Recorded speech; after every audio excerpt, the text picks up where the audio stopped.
Sal, MrBoxingguru.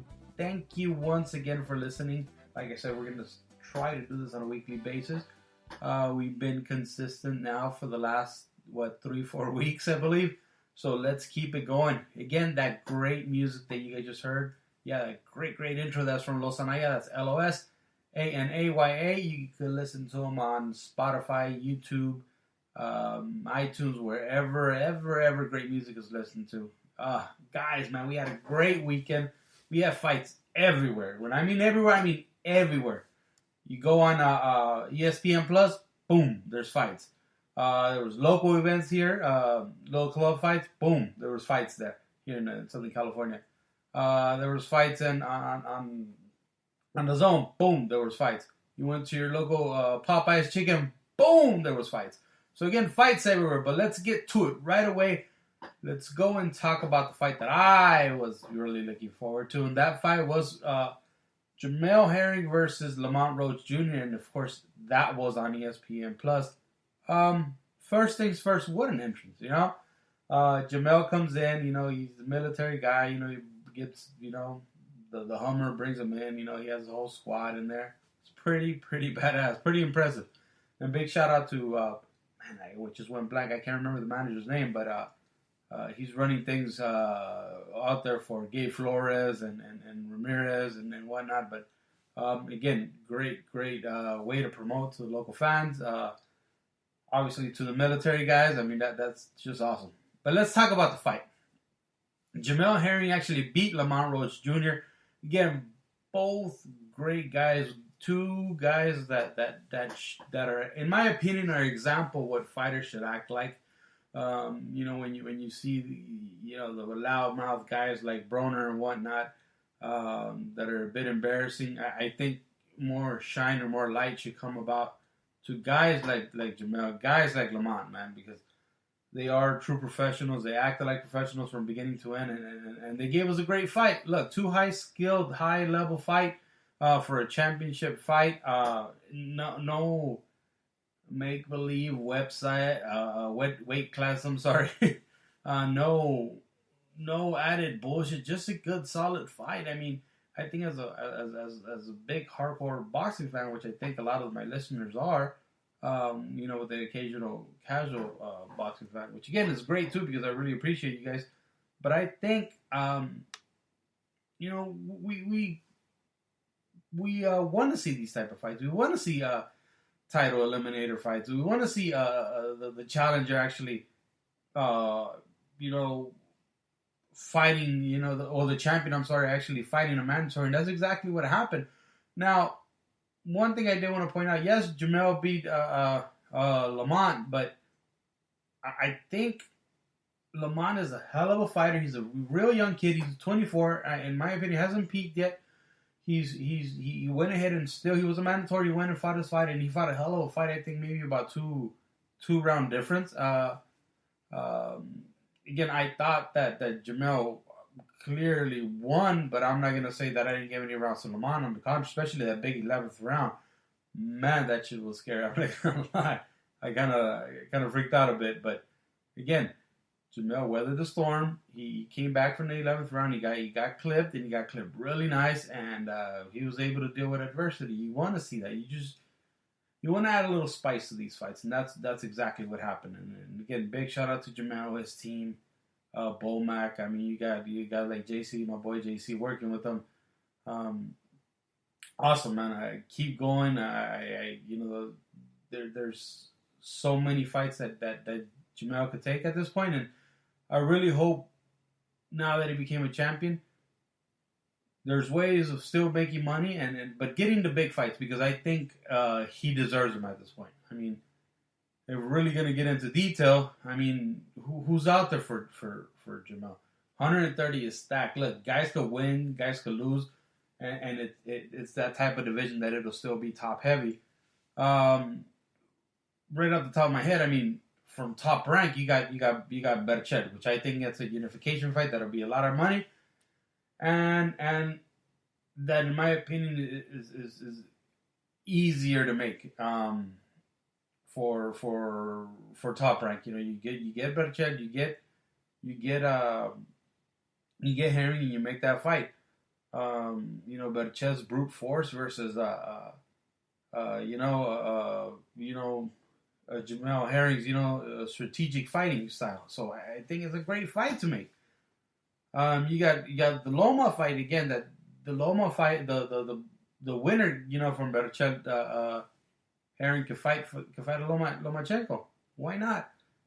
You got the winner of JoJo versus Tevin Farmer. I mean, again, you got Andrew Cancio, for God's sakes. I mean, look, I think Twitter and Instagram like to mention the fact that Golden Boy's on a losing streak with Top Rank. So why not give it a crack with maybe Andrew Cancio? After he's done with his mandatory. Again, the winner of JoJo, if JoJo were to beat Tevin Farmer, which I think he really can, JoJo versus Jamel Herring, Olympian versus Olympian. Who's the bad guy in this one? Both of them are very likable guys. So both of them U.S. Olympians. So to me, I would love that. I would love this fight. JoJo Diaz versus Jamel Herring. So why not?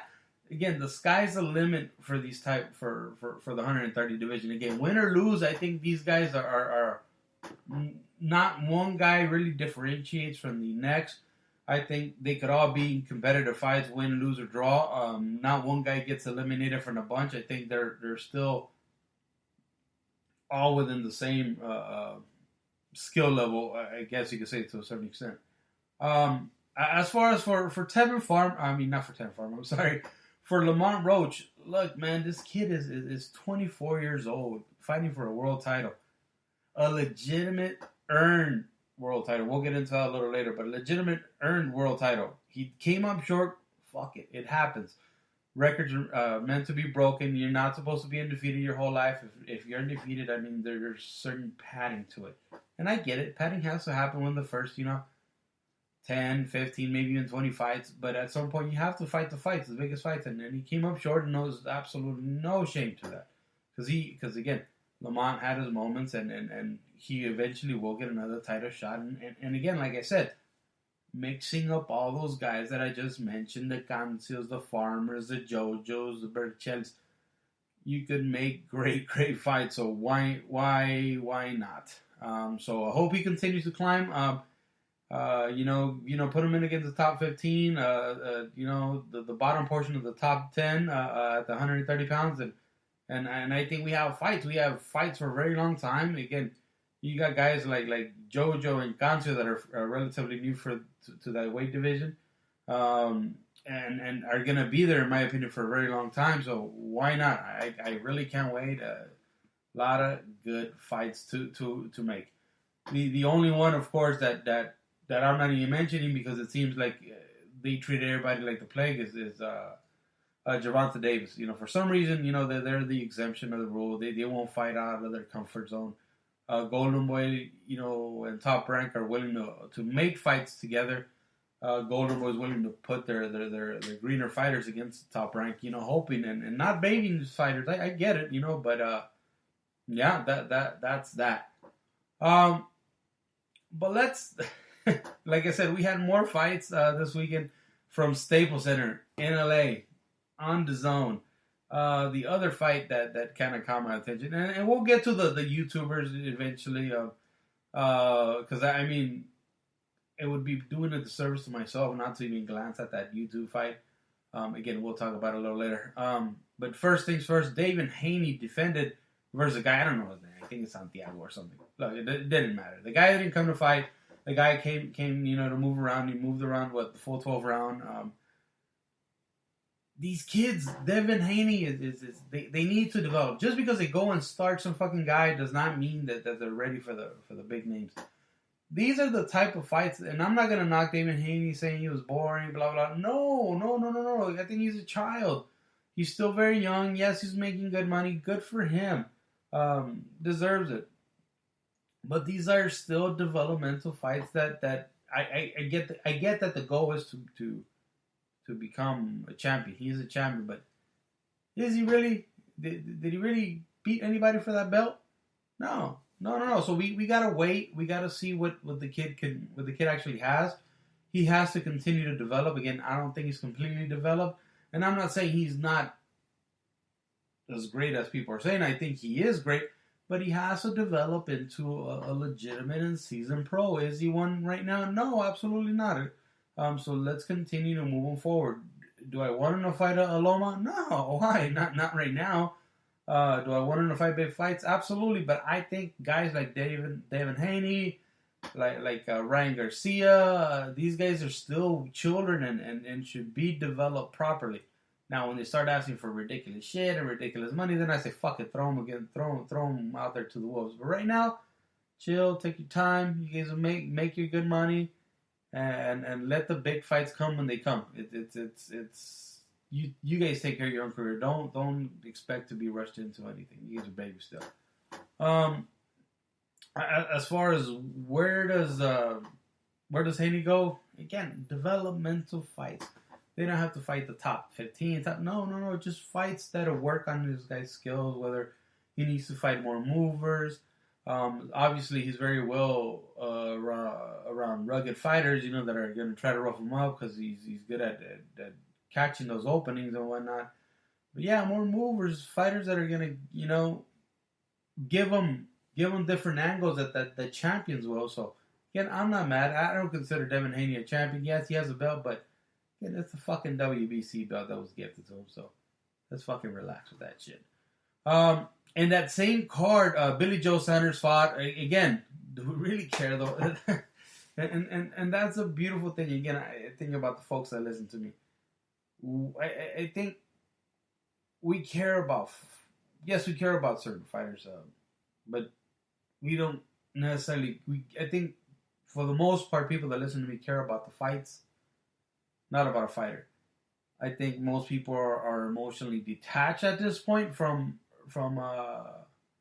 being, I'll call it a fanboy, but we care more about what can you show me as a paying customer. What type of fight are you gonna do, especially at the elite level? Again, and I think most folks understand that as they're coming up, they have to develop. But as right now, what can you show me at the top, at the highest level of the sport? Billy Joe Saunders, the guy that's been a champion, the guy that's been around. I mean, we all saw him. I think the last time the U.S. saw him was when he slapped around David Lemieux. Again, impressive boxing display. But do we really care to know who he fought, who he won, when we all know it was a pretty boring fight? I think he went. I don't know how many rounds it went. But again, not something that's very pleasing to the eye. I did watch the fight, and I didn't really care. I don't really care about Billy Joe Saunders. Again, he's another loudmouth guy, and that, again, it's cool when you got a loud mouth, but it's also cool when you got to fight your way out of that loud mouth, and he really does, and he moves around a lot. And again, I get it. You can't just sit there and take punches, but it's a thing called boxing, not running. So, I'd rather not watch a guy like Billy Joe Saunders. One guy that I really want folks to open their eyes on, and just keep an eye out for him, because I think he's a special talent. His name is Diego Pacheco. He did fight in that the YouTube card, and again, his name is Diego Pacheco. The kid is 6'4". He's a Mexican, 6'4". That's a little taller than me, and I'm a 300-plus pound guy. But this guy's 6'4". At 160 pounds, he campaigns at a middleweight, and he's 7-0 with 6 knockouts. Again, the kid is impressive. I think he's somebody to watch. I think he's somebody we need to keep a close eye. He looks different. He looks like one of the guys, with the Silverados that always talk about no que my cuz. I think the Mexican community knows what I'm talking about. But yeah, man, good looking kid, tall kid, Mexican kid. And again, 6'4" is shit. Most Mexicans don't grow, an inch over 5'4", So when you see someone a little taller, little avatarish looking, you get impressed. And I'm impressed by this kid. I like him. Keep an eye out for him. Again, Matchroom, Eddie Hearn signed him, and it's someone that's very nice to the eye. I can't wait to continue to watch him. I want to continue to see his career. I think he's going to be something special as time goes on. I want to see how well he could catch. Again, it's early in his career. Like I said, these are developmental fights, so we will see. We will see what the kid has. Also in that undercard, the YouTuber fight, Ronnie Rios gets a nice KO versus, I believe the guy's name was Berrio. I think he knocked him out in the 4th round. And look, man, Ronnie Rios is one of those guys that you know, the Estrella TV coming up guys. You know, the every pocho characteristic you could come up with. But man, is he a nice kid? He looks high half the time, but again, this guy, they were ready to throw him, including myself. Throw him, down under. They thought I thought that Diego De La Hoya was going to starch him in his last fight. Give him a couple of rounds and finish him off. In the late rounds, but that's not what happened. He came back. He gave Diego De La Hoya a fight, and he almost reinvented himself. Like something was missing. He lost about 3 fights. He lost a real big fight versus Ray Vargas. He lost a couple other fights, and some of them I think were brutal knockout. But something changed. I don't know what it is. Maybe it's no boxing, no life gloves. I don't know. But the fact of the matter is that something changed. I don't know if the guy got married. I believe he's married now, or kid, I don't know, but it almost seems like he reinvented himself. Again, now he comes up with a 4-round knockout.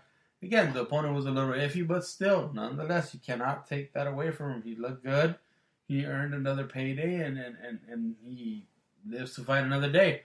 It's one of those stories that I think everybody in boxing appreciates. A guy it's almost counted out, and he's pretty much getting ready to get retired. They bring him in against a star, and now he reinvents himself, and he's doing good. Again, that's very happy for him. I think last fight was I believe this fight was at 126, not 172, 126. I'm not sure, but nonetheless, good for Ronnie, man. Good for Ronnie. Now to the YouTube fight. I mean, honestly, guys, I kind of skimmed through it. I don't care. I think if I saw this guy in the street, I couldn't. I don't know who it was. I saw a big, tall, blonde guy and a black guy with an accent. Talk like, hello. And I don't know. I don't know what was the big deal about the fight. But what I do understand is the fact that they came in. I tweeted this earlier. The fact that they came into boxing. And yes, maybe they shitted all over boxing, and the fight was shit. But the fact of the matter is that they put asses in seats. And I think, in my opinion, this is something that boxers and promoters have to look at. You really have to market yourself as to the casual fan, to the fan in general. You have to, put some value to your name. You can't be that guy that says, oh, I do my talk in the ring. Oh, yeah, motherfucker, well, if you're going to do that talk in the ring, get prepared to be the B-side. Yeah, you might be great, but you're going to be used as an opponent. You're going to be that guy they call on 2 weeks' notice and tell him, you know what, hey, you want to fight? You want to do that talking with your fist? Fuck it. Get in the ring and fight this guy that's been preparing for the last 6-7 fucking weeks. That's what's going to happen. That's what happens a lot. That's why all these guys now have these social media managers or even their managers, and they dedicate a certain time to post stuff on social media and whatnot. Go out there and kiss the babies. Go out there and work with your sponsors. I get hundreds of guys that always say, oh, can you sponsor me? Can you sponsor me? Or do you know anybody that can sponsor you? You point them towards the right direction. What does the sponsor do? Yeah, you can wear a patch on my shorts. Boom, sas. You put a patch on your shorts, or whatever michelada makes you're selling, or whatever I don't know, carniceria is going on. Yeah, you get that patch. So what happens? Oh, I wore it on I had a patch on my shorts, and that's promotion. Yeah, motherfucker, that shit was fucking streamed. My tia Maria doesn't watch this shit. So what's the real benefit to that local sponsor? Those are local sponsors. That a lot of these folks get. It's not like they're getting name brands like I don't know, like AT&T or some shit like that. No, these guys are getting local sponsors, and what I'm trying to say is that work for your sponsors. Let that shit be, a two-way thing. It's just not people that have money throwing money at you. Doesn't necessarily work like that, guys. And that's what these YouTubers did. They went and marketed themselves. That way, people wanted a be in that event. Glove makers wanted to give them gloves. Other beer companies wanted to sponsor the fight. I mean, again, these are the type of things that matter. And they came and they show you what should be done by most and what's done by very few actual fighters. And they put them on an event. They sold the tickets, and these fighters over here are fucking 10 fights in and can't get your local barbershop to give them a fucking sponsor to put a patch on their shorts. Again, boxers, use your social media for your advantage. If you guys need help, seek out help. There's a bunch of people online. There's all these Instagram accounts that are willing to help you. Of course, the price is right. But do your job and promote yourself. Nobody's going to do it for you. Not for free, at least. So get it done. Get it done. The YouTubers were able to do it. They had no idea how to throw a jab. They had no idea how to throw a right cross. But they had a great idea on how to market themselves. But yeah, that was the weekend's fights. In other news, let's see what happened. In other news, Ward isn't coming out of retirement. All glory to God, his son is not fighting anymore. Man, was everybody worried. Guys, Ward, in my opinion, is a great fighter. I think he's a generational great. I think, in my opinion, he fought some of the tougher opponents in his young career. Specifically, the Super Six, where he beat everybody that was in the. He beat Carl Froch. He forgot all these other Eastern European guys that would come in. Again, he beat everybody in that Super Six, and then he went on to beat the man, the monster, the legend Kovalev at that time. Again, he had a great career. He maneuvered. He fought fighters. He's that one fighter, because I know a lot of folks like to compare him with Floyd, but in my opinion, Ward is that guy that fought fighters in their prime, and you can't take that shit away from him. He was a boring fucking fighter, but at least he fought fighters in their prime. Something that I can't say about Floyd Mayweather. He's great. He's a great fighter, but he's not entertaining for me. I don't want to watch him fight. I wouldn't want to see Ward come out of retirement and bore me to fucking death fighting Canelo. Because let's be honest, Canelo's not that. Prime example. His last fight, it wasn't that the last couple of seconds were exciting, but for the most part, the fight was very boring. The fight was very dull. And to see that version of Canelo try to chase Ward down, it'll be a fucking embarrassment. I don't want to watch it. I'm glad. Stay retired, Ward. Enjoy your family. You seem like you have a great thing going with your ESPN thing and managing fighters. I mean, continue to do that, man. There's no need to put on gloves. I'm glad you decided not to. Not because I care for you, but because I don't fucking care to see you on my TV. The other thing that's great, the other great news that we have, and again, continuing the theme here, the WBC actually says asada tacos are back in your meal prep, guys. Clenbuterol is back. It's not a banned substance. It's something that you can take, and this is the advantage for the Mexican fighter. There's that embedded excuse that if you do pop for Clenbuterol, we have an excuse. Oh, you know what? It was tacos on Chuy. I want a tacos Mexico. I want a, King Taco. I went and had some fucking asada tacos and I ate the beef. I had my caldo. I had my caldo de res. I had, whatever else you want to call it. There's that embedded excuse. And somehow the WBC gets to play God in boxing. And it's kind of interesting that they could get away with shit like that.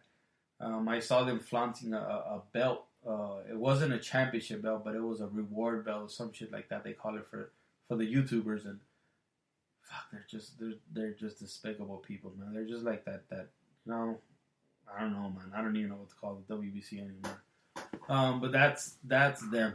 Let's talk about this weekend fights. Well, actually, there's one card in particular, and that's actually this Thursday, a couple of days from now. Hopefully, you guys will be out there. If I see you guys, good. Can't wait to watch these fights. So that's on DAZN. Actually, no. Sponsored by DAZN on ringtv.com. That's November 14th from Velasco. Yes, the almighty Velasco. And of course, like you guys know, I am the king of Velasco. I haven't been in a lot of fights, but there's a Velasco fight. I want to be there. Let's talk about the main event right away. The main event is Carlos Morales, the Solution Morales, versus Mercito Gesta in a 10-round lightweight fight. Interesting fight. I think it's a crossroads fight. I think Carlos Morales is a very solid fighter, a very good fighter. Arguably, people could arguably say he beat the young Ryan Garcia. I don't know, man. It's a good fight. Mercito Gesta. I mean, I think he was a legitimate fighter, and not just because I work with him with Adidas, but I think he's a good southpaw. He's somebody that could create enough angles for Carlos Morales and you know, be able to finish off combinations a little better than Carlos. From what I've seen from both guys, I mean, you do see them on social media, you see their training, you see what they're doing.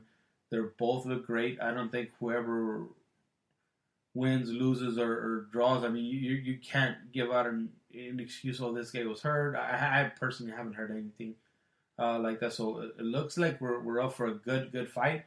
I think both guys, in respect to their promotional deals, are in the crossroads fights. They have to win this fight.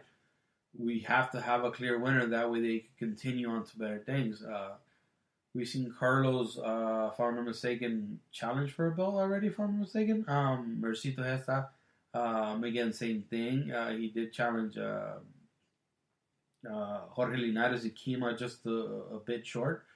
But yeah, that's what we have. I will be there. I will be cheering Mercito. You know, both guys are very nice, but of course I'm going to be cheering for the guy I work for. I'm sorry. But yeah, again, very interesting fight. Interesting main event from Velasco. We have, also on that same card, we have the son of Paramount, which is Charles Huerta versus Jonathan Oquendo. Again, that's a lightweight fight. So we could potentially see the winner of Huerta versus Oquendo, which again, arguably should be Huerta, versus the winner of Carlos Morales versus Mercito Gesta. And by the way, I am going for Gesta.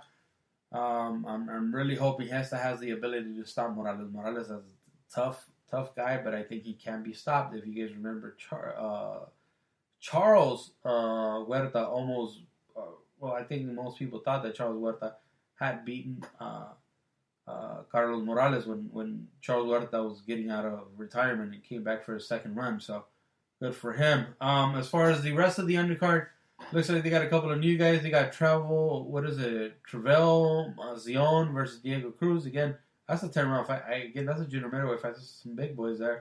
Oscar Acevedo. And this kid that I heard of, Evan Sanchez. Pretty solid kid. Big boy.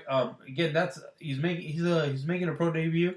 So keep an eye out for him, Evan Sanchez. Let's see how he does. I'm really looking forward to seeing what he has. And again, anytime you see big, you don't see big guys here in LA. Or as far as Mexican goes, I mean, I think the staple for a big guy right now is David Benavidez. And he stands out because he's a Hispanic kid and he's, over 6 foot. And you're like, oh shit, who's this fucking big guy? But again, you get kids like Evan Sanchez and, like I mentioned earlier, Diego Pacheco. These are kids that you wanna see. So again, make sure you keep an eye out for them. And I think Anthony Garnica, I think it says he's fighting. I don't think it says who, but it does say that he is fighting. So good for him. Let's see. Other than that, I think we had a couple other fights.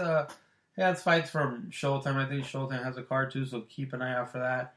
Over the weekend, they have fights midweek, I think, next weekend from Mexico. I think from Golden Boy to probably on Facebook Watch or something. But yeah, those are the fights that we have. Other than that's it, guys. Thank you guys so much for listening. Like I said, we'll be back next week. We'll see what else or what do we have to talk about. Maybe some cheese messes. I don't think these fights we're gonna have the results on these fights that we just mentioned, the up and coming. I'm sorry, fights. But yeah, thank you guys for listening. Again, remember Spotify, Spreaker, YouTube. What else? I think YouTube. I don't even think I got friends on YouTube, but but it gets spelled to YouTube. Podcast Addict. I think that's Android. Anywhere podcasts are listened to, we're there. Pandora, I believe. What's the other one? I don't know. There's a shitload of other ones. But again, thank you guys for listening to the Mr. Boxing Guru podcast. Thank you. Saludos, and I'm out. Adios.